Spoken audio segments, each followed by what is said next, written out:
Happy Wednesday. Happy Wednesday. Today is the 24th day of November, the day before Thanksgiving. This is the 43rd episode of the Be Your Own Hero show. Hero is an acronym. It means helping everyone reach optimism.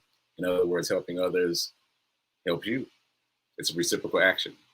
I'm your host. I'm sekouwrites. I'm a professional creative and the creator of what is now known as the Hero Ministry Movement. This is my effort to uplift, inspire, and empower the unhoused community through a number of different ways, including my charity run, which we'll talk about in a second. So, quick disclaimer, I am not a personal trainer, nor am I a financial advisor. So, do your own homework, do your own due diligence. I am simply telling you what has worked for me, and in many cases, what has not worked for me, in hopes that it will benefit you. So, shout out to New Thought Media Network, as always, for giving me this space and the opportunity to be here and to talk about my journey of becoming my own hero. You can check them out at ntmedia.org. You can make a donation. You can also check out the other programming on the network. Speaking of which, right after this at 10:15 is prayer time. And then right after that at 10:30 is Sip with Rev Melissa. Okay, so if this show feeds you in any way, feel free to comment, like, share, donate, buy something from the Hero Shop, which again, you can get to just through my website, sekouwrites.com. All right, I think that's all the intro stuff. And as you see, I'm breaking my own rule. I've got the light behind me, but I feel like it's working. I feel like it's working. I'm gonna try to stay still. And if it gets too dark, let me know.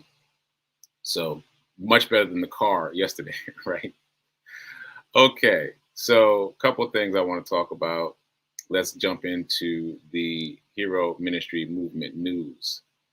So before I do that, let's say what's up to the heroes in the chat. What's up, Nan? What's up, Tim? With the coffee, I actually got some real coffee here, Tim. So I'm matching you. I appreciate you guys watching live and commenting in the chat. So Hero Ministry news. Hero Ministry Movement news. Today is day 177. I've been running 177 days in a row. That takes us all the way back to June 1st of this year. Like, I've been running since the summer, which is crazy to think about it. Been running through a couple seasons. So it's the winter now, and I am running right now on Cape Cod, and it is brick. It is brick. I mean, yesterday it was 32 degrees when I ran. So it was literally freezing. Today, 26. 26. You hear me? I definitely stayed in the house an extra 15 minutes or so, trying to let the sun warm up a little bit. But when I hit the street, it was 26 degrees. And I got it in. I did about 3.2 miles today. Funny thing though. Okay, this is sidebar number one. Hopefully, I only have one sidebar today. Sidebar number one. When I first started running, I was running in the gym. So this was like 2019. I was running in the gym. I wasn't even running. I was using the elliptical machine, but it's a controlled environment. And then, as per usual, I came here to this area for Thanksgiving, and there was no gym. And so I started running outside. That's when I started running outside. So New England in the winter around Thanksgiving time is always cold. So actually, 26 degrees is not the coldest I've run in outside. I've run outside as cold as 19, 20 degrees. That's what I can remember. So I've done, so the fact that I've run in 20-degree weather is helpful to me when I run in 26-degree weather, because I remind myself that I've run in worse conditions than this. Anyway, that's the way it works. Like, when you push yourself to do more and you achieve something, your mind remembers, right? So you know that you can do it again. So anyway, that's hopefully my one and only tangent. All right, so let's get back to it. So day 177, that's 75 days of me running at least a 5K every day, which is a great milestone, 75 days. Only a few days left to the 4th annual Hoodies for the Homeless event, which was created by Project Love Strong in Nashville, Tennessee. You saw a video of Project Love Strong here Monday. I showed a video snippet of Jay White, who was the founder of Project Love Strong. She's actually from New York, but we didn't meet until we were both in Nashville. And well, so skipping around now, I have been doing a snippet of each of the Fabulous Five nonprofits this week. So Monday it was Jay White with Project Love Strong, and Tuesday it was Brandon Marshall with Nashville Launchpad. So I'm going to do another one today. Let me see if there's anything I want to say before I do that. Yeah, just in terms of adding up the numbers, I'm over 480 miles run thus far, which is pretty incredible. And I've got a few more donations coming in. The 10 for 10 seems to be working. So please continue to share the word and tell people $10, 10 people. That seems to be working very well. I've gotten a few more donations from different folks that I don't know. So that's very, very exciting. Okay. I think that's everything that I wanted to say before I run the video. So this is, again, one of the Fabulous Five nonprofits that I've been working with in terms of raising money and raising awareness and organizations that are actively interested in being part of the charity run. Those are the three criteria. Folks that I can raise money for, folks that I can raise awareness for, and folks who are actively interested.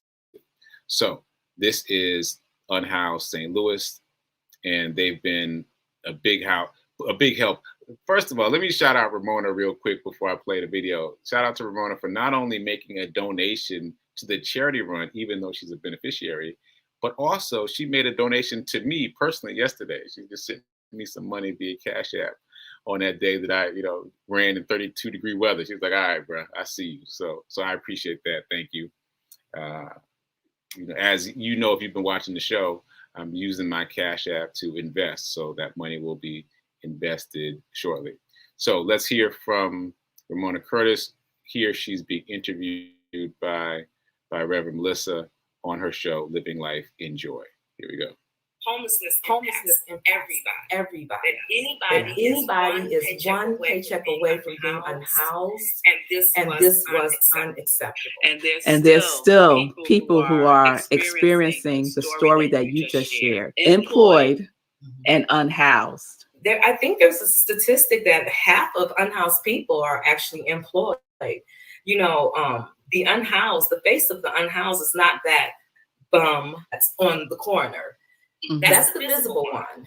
But if you are a single mom living in your mother's basement temporarily, if you're camping out on your cousin's couch, if you're temporarily staying with your friend, if you don't have a lease with your name on it, you are legally unhoused. Homelessness impacts everybody. And anybody is one paycheck away from being unhoused. So I felt like she made some really important points, Ramona did. And that was one of them, that there are many different levels to being unhoused. And the more I'm involved in the space, the more I'm learning that. And employed and unhoused is yet another level. She herself, Ramona, was talking about the fact that she became unhoused just because of a divorce. If you can imagine that, we're talking about someone who's college educated, gainfully employed, and she became unhoused just because of a divorce. So it's one of those things that's really, really cements the idea that there, but for the grace of God, go I. Also, she told a story of a woman she knows that has a job and lives in a storage unit, or at least she did at the time of the airing of the show. And so she would go work her 9 to 5 and then come quote unquote home and go inside of her self-storage unit. And of course, that's illegal. So she's doing that until she gets caught or until she can do something else. So it's very important for us to understand how many different levels of unhousedness there are. And so Ramona Curtis was very helpful in driving that point home.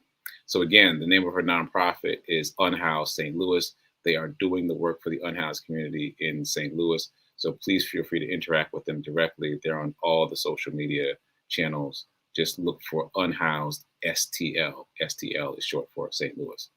So check them out. Check them out. Important stuff, important work. I'm grateful that she's a part of the Fabulous Five. Okay, so backpack drop story. Let's see. I think I'm going to tell, I've got so many now. I'm going to tell this quick story. I was walking in Hell's Kitchen in New York, and I saw a woman pushing a shopping cart towards me. And that particular street, the sidewalk was very thin, a small sidewalk. And so I saw that she saw me and she pulled the shopping cart back so that I could pass.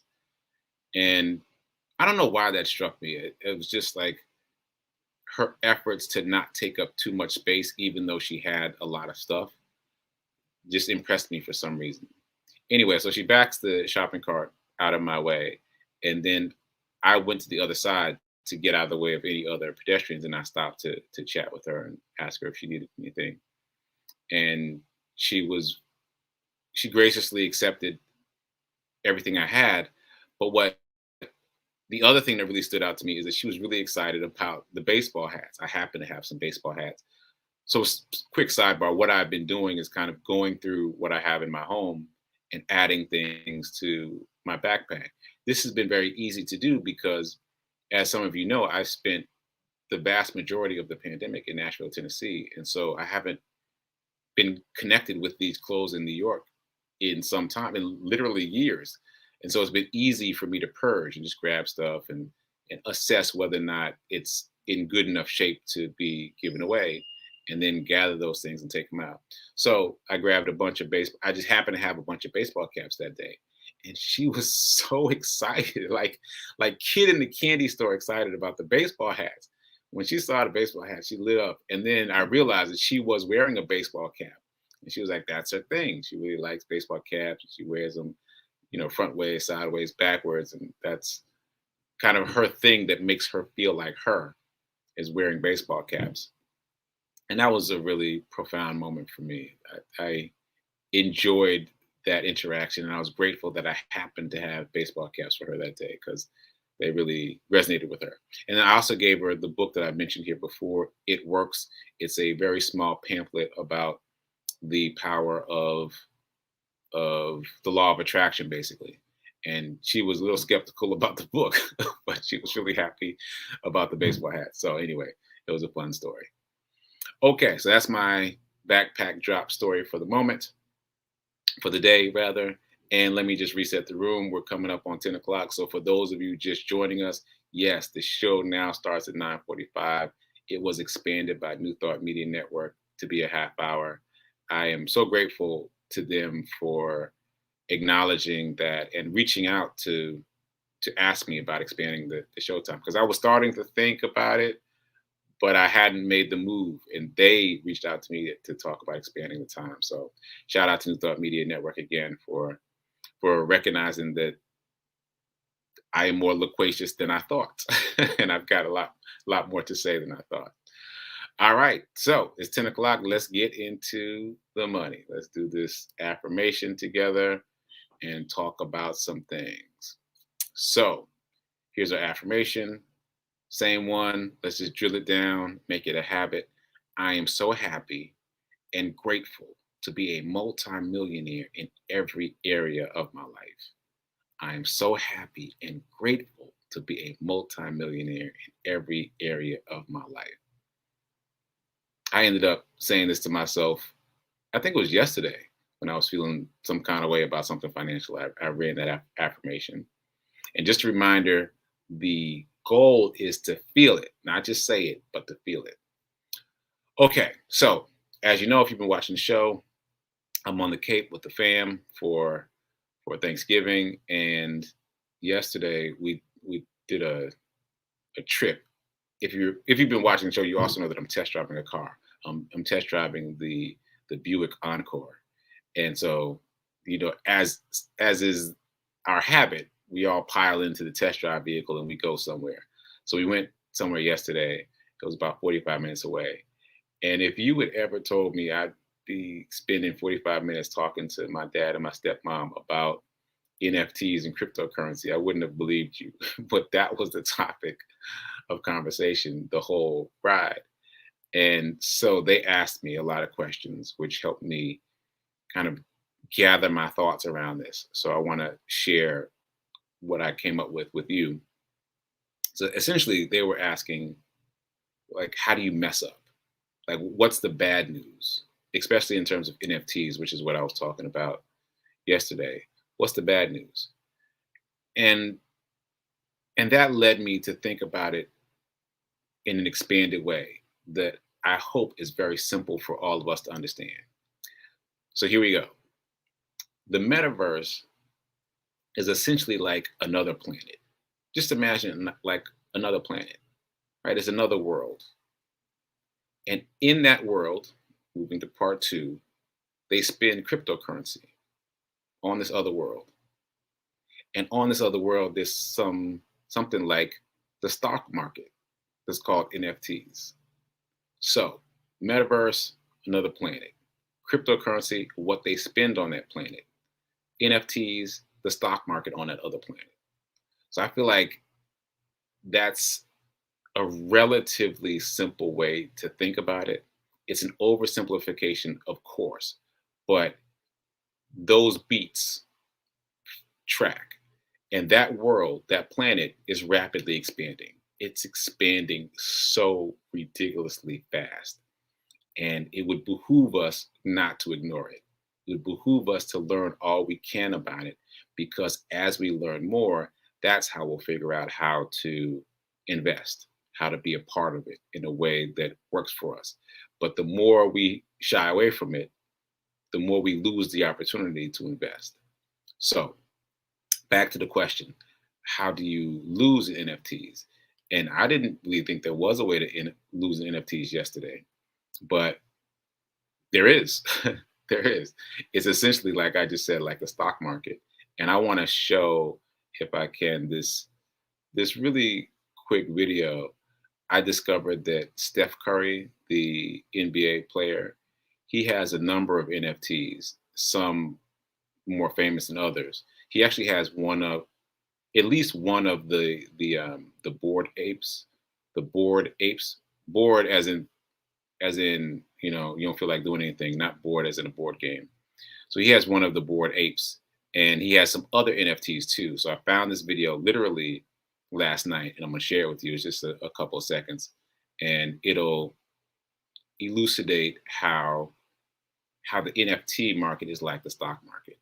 So let's just check this out.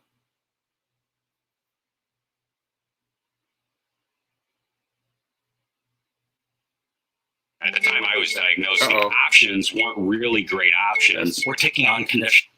That's not. Wait.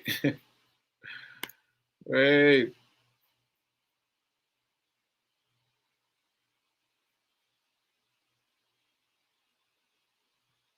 Okay, I don't know what happened. So I'll just summarize, and I'm going to close that out. So the video showed all of Steph Curry's NFT possessions right now, one of which is one of the bored apes. He spent $180,000 for it. Yes, he spent $180,000 for it. And there are other NFTs in his collection that have depreciated in value. So that was important for me to know and for me to share with you. Not all the NFTs go up. So it's very much like, to me, the stock market. Like, yeah, you can buy a stock that depreciates in value. It goes down. And it may go back up at some point, but in the meantime, it's still down. You can also buy a blue chip stock, let's say a blue chip NFT that you hear good things about, like the Bored Ape Yacht Club, and it shoots up in value. So it really is similar to the stock market. You want to make a very educated choice about which NFTs you buy and how much you spend, because they can be very expensive. Like, as I just said, he spent $180,000 for his NFT, and he spent some others that have depreciated significantly. I'll try to show the video again tomorrow, because it's very quick, but you'll get a more visual sense of what NFTs look like and how they appreciate or depreciate in value. But that said, the point for me is the easiest way for us to invest is to follow the whales. Like, we have established that there are a lot of smart people that watch this show, right? And we're still trying to figure out like how to go direct. And I keep having to remind myself, don't try to go direct. ride people's coattails. So what that means in this case is that there are plenty of companies. There are plenty of companies who are already invested and investing in this space, in the metaverse, in cryptocurrency, and in NFTs. So all we have to do, and literally the simplest thing to do, is to buy stock in the companies that are already investing in this space. And in most cases, there'll be companies that you know, like Meta, formerly Facebook, like Microsoft, like Bank of America. There are a number of, most companies, most big companies are investing in this space now. And so what I discovered is when I Google top stocks for NFTs, and then separately I Google top stocks for the metaverse, the companies overlap. So the easiest way is to do the same thing I did, look for top stocks for NFTs, top stocks.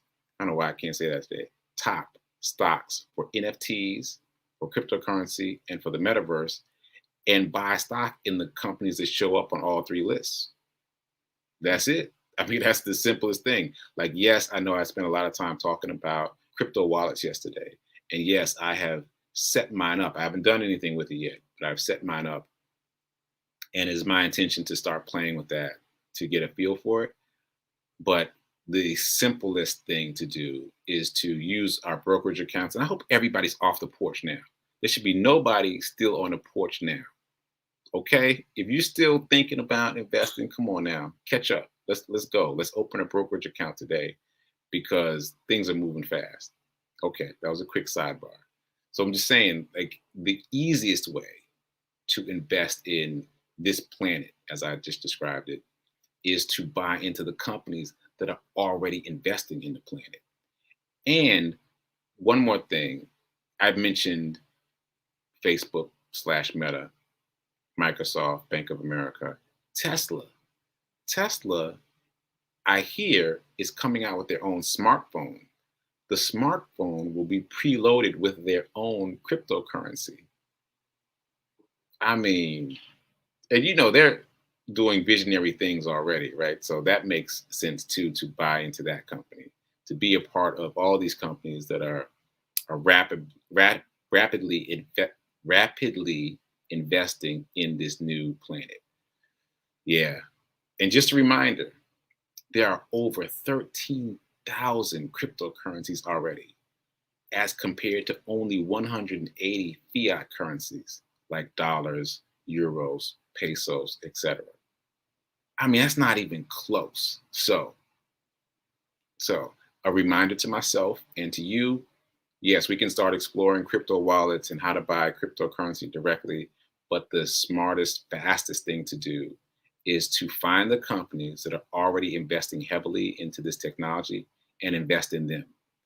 I'll give you one more, Robinhood. Robinhood is a brokerage that many of us use to buy stocks, bonds, and cryptocurrency. Well, when cryptocurrency finishes mainstreaming and everyone's trying to get it, this is a brokerage house that's already well known where people can buy cryptocurrency. So my expectation is that it will skyrocket. Again, I'm not a financial advisor. I'm just telling you what I think and what I'm seeing. So do your own research, do your own due diligence. But that's my play. My play right now, my focus is buying into companies that are buying into the planet.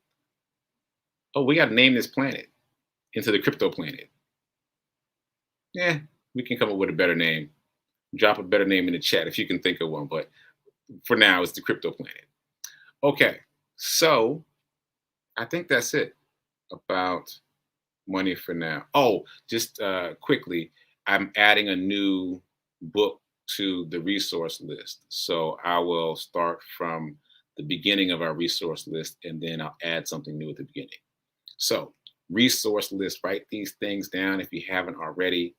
Check out my Get Rich 101 podcast. I can't tell you how good the information is. I often listen to my Get Rich 101 podcast when I go running, And I'm always blown away. I swear it sounds like someone else giving me this information. So check it out. Get Rich 101 podcast. It's available on all the podcasting platforms. Also check out The Science of Getting Rich, which is literally the book that I'm reading in the Get Rich 101 podcast. Check out Rich Dad, Poor Dad. It's a book by Richard Kiyosaki about mindset. Everything that I've talked about thus far on the resource list is about mindset. Speaking of which, okay. Well, this is the sidebar number 3. I think I got time though. Richard Kiyosaki, I saw a video of him this morning and it was only 60 seconds. And I've seen this video before, but you know how sometimes you need to see something a few times before it really clicks? Okay, so Richard Kiyosaki, in this period for me of investigating finance, has been talking about debt and why he loves debt. And we have been taught to avoid debt at all costs. I'm saying debt, D-E-B-T, debt. And so I couldn't get my head around it. But today it clicked and I was like, oh, shoot. So basically, let me do it like this. How much taxes do you pay on debt? None, right? None. Of course, you don't pay taxes on debt. That's what he's saying. He's saying he uses debt, which is other people's money, to buy assets because he doesn't have to pay any taxes on the debt. So to use a real life example, he would get a loan, right? Buy a house, right? Rent out the house, use the income from the house to pay off the debt. And now he still has the house. Now he still has that asset that he could sell. There was a guy at Morehouse that did this and we didn't get it. None of us understood it. He used his student loan money to buy a house, didn't give any of it to Morehouse. We were like, what? Dude, you're gonna get kicked out. There's no rules against it. He used 100% of his student loan money to buy a house. Then he rented out like the other bedroom during his college years. And then at the end of his college term, not only had he accumulated money from renting out the other room, but he had this asset that had appreciated in value. So if I'm not mistaken, he did a refinance of the house and paid off his loan in full. And he still had the house. So it's really about mindset. It's really about changing the way you think about everything related to money, especially related to debt. So I got distracted, my bad. Number 3 on our list of resources is Rich Dad, Poor Dad, which is written by Richard Kiyosaki, who is the person who I was just quoting a second ago. All right, after that, there is Giant Beast That Is the Global Economy. That's a very long title for an interesting, quirky show about the global economy and about money. Pay attention to episode 7, especially, which is about crypto. I'm gonna call it the Planet Crypto. I'm gonna stick with that, Planet Crypto. Next up, you might want to take a look at Black Mirror and Electric Dream. These are fictional shows that aren't so fictional. They're giving you a clear idea of what the future may look like. So it'd be a good idea to check those out. Also, bigmoneycrypto.com. Just look at the headlines every day. You don't even have to click into anything. Just look at the headlines. And last but not least, the newest thing that I want to add to our list is a book called NFT Art and Collectibles for Beginners. I've read it twice now. I'm on my 3rd time reading it, and it is mind-blowing. I just picked it up last week because of that NFT gallery I went to. I wanted to understand better what they were talking about. Mind-blowing. NFT Art and Collectibles for Beginners. I'm out of time. It's time for prayer time. And then after that, it's time for Sip with Rev Melissa. So keep doing. Be a hero. Be your own hero. Remember that now is better than perfect. I'm laughing because I was like, I don't know how I keep going over time with the extra 15 minutes. I'll get it together. All right. I'll see you guys mañana. Later.